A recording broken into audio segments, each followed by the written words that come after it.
সবাইকে স্বাগত জানাচ্ছি কলমাকান্দা পরিবারের পক্ষ থেকে। আমরা এই মুহূর্তে আছি কলমাকান্দা সদর ইউনিয়নের নয়ানগর গ্রামে। আমার পিছনে দেখছেন সরিষা ক্ষেতের চিত্র।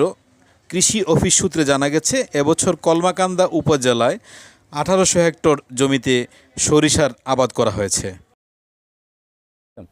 এই নয়ানগর গ্রামে প্রচুর সরিষার আবাদ করা হয়েছে।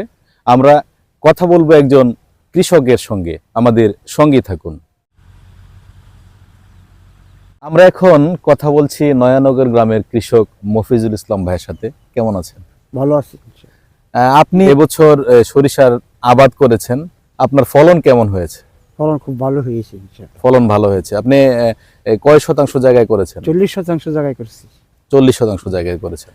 তাহলে আমরা দেখেছি যে অনেকেই সরিষার ফুলও বিক্রি করে, বাজারে দেখলাম যে সরিষার ফুল বিক্রি করছে। সরিষার ফুল বিক্রি করলে লাভ বেশি না আপনার এই সরিষার যেটা আমরা সরিষা হয় যেটা আমরা তেল বা সরিষা এর কাজে ব্যবহার করা হয়, কোনটা বিক্রি করলে সবচেয়ে ভালো? সরিষার তেল বিক্রি করলে তেল বানালে লাভবান বেশি। তেল বানালে লাভ বেশি। আপনার খরচ কেমন হয়েছে এটাতে? 40% জমিতে আমার খরচ হয়েছে প্রায় 4,000 টাকার মতো খরচ। 4,000 টাকার মতো।